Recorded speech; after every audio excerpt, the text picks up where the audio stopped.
ଆଖଡ଼ାରୁ ଯାହା ଜଣାଯାଉଛି ଇଏ ନାଟକଟି ନିଶ୍ଚିତ ଭାବରେ ଅନୁସନ୍ଧାନ ହେଇପାରେ।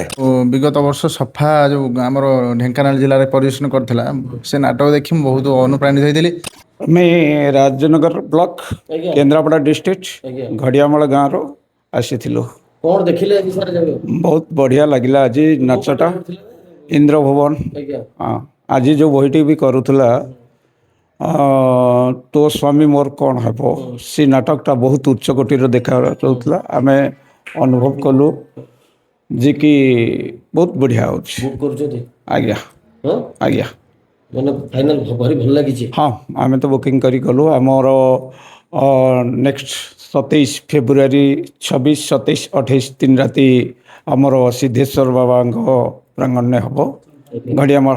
ଏଇଟା ଆମ ଚ୍ୟାନେଲ ମାଧ୍ୟମରେ ସାର୍ ଆଡଭର୍ଟାଇଜମେଣ୍ଟ ହେଇଗଲା ଯେ ଫାଇନାଲ କରିଦେଲେ। ଏଇଟା କଣ କହିବେ ଭାଇ, ମାନେ ଆପଣ ସବୁ ଖୁସି ମାନେ ନାଟକ ଦେଖିକିରି? ନିଶ୍ଚିନ୍ତ ଆମେ ଇନ୍ଦ୍ରଭୁବନକୁ ମୁଁ ବିଗତ ବର୍ଷ ସଫା ଯେଉଁ ଆମର ଢେଙ୍କାନାଳ ଜିଲ୍ଲାରେ ପରିବେଷଣ କରିଥିଲା ସେ ନାଟକ ଦେଖି ମୁଁ ବହୁତ ଅନୁପ୍ରାଣିତ ହେଇଥିଲି ଏବଂ ଚେଷ୍ଟା କରିଥିଲି ଆମ ଗାଁକୁ ଇନ୍ଦ୍ରଭୁବନ ନେବା ପାଇଁ। ଏବଂ ଆମ ଗାଁ କମିଟି ସହିତ କଥା ହେଲି। ପ୍ରଥମ ବର୍ଷ ଆମେ ଅନୁଷ୍ଠାନ ମାନେ ଆରମ୍ଭ କରୁଛୁ। ପ୍ରଥମ ବର୍ଷ ଆମେ ଇନ୍ଦ୍ରଭୁବନକୁ ଇନଭାଇଟ୍ କରିଥିଲୁ ଏବଂ ସାର୍ଙ୍କ ଦ୍ୱାରା ଆମର ତାରିଖ ଧାର୍ଯ୍ୟ ହେଇଛି ଫେବୃଆରୀ 26, 27, 28। ନିଶ୍ଚିନ୍ତ ଆଜି ଯେଉଁ ନାଟକ ଦେଖିଲୁ ଆମ ମନକୁ ମଧ୍ୟ ପାଇଛି, ଆମର ଦର୍ଶକ ମନକୁ ମଧ୍ୟ ପାଇବ ବୋଲି ଆମେ ଆଶା ରଖିଛୁ। ଗଲା ବର୍ଷ ଗୋଟେ କରୁଥିଲା, ଆଜ୍ଞା ହଁ ନିଶ୍ଚୟ ଦେଖିଛି। ହଁ ହଁ ବହୁତ ବଢ଼ିଆ ହେଇଛି। କଣ କହିବେ ସାର୍, କେମିତି ରହିଲା ଆଜିର ଏକ୍ସପିରିଏନ୍ସ? ଆଜିର ଆଖଡ଼ାରୁ ଯାହା ଜଣାଯାଉଛି ଇଏ ନାଟକଟି ନିଶ୍ଚିତ ଭାବରେ ଅନୁସନ୍ଧାନ ହେଇପାରେ। କାରଣ ରେଲସଲ୍ ଠିକ୍ ଭାବରେ ଆହୁରି ହେବ, ଅନେକ ଦିନ ସମୟ ଅଛି। ମୁଁ ଭାବୁଛି ଏ ନାଟକଟା ଯେଉଁ ହେଉଛି ହଇଚଇ କରିବ ନା? ହଲଚଇ ନିଶ୍ଚିତ କରିବ। ତୋ ସ୍ୱାମୀ ମୋର କ'ଣ ହେବ ଏଇଟା ଅନୁସନ୍ଧାନ ହେବ ନିଶ୍ଚିତ ଭାବରେ ହେବ ବୋଲି ମୁଁ ଆଶା କରୁଛି। ଆଜ୍ଞା ଆଜ୍ଞା ମନକୁ ଯାଇଛି। ଆଜ୍ଞା ଆଜ୍ଞା କଣ ଏଥର ଦେବେ ଆପଣଙ୍କ ଗାଁରେ ସେମିତି ଦେଖିବେ? ଏଇ ନିଶ୍ଚିନ୍ତ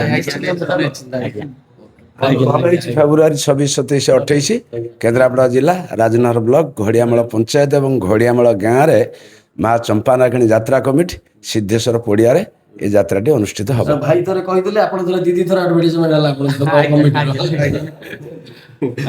ହଉ ଭାଇ ଆଜ୍ଞା ଧନ୍ୟବାଦ।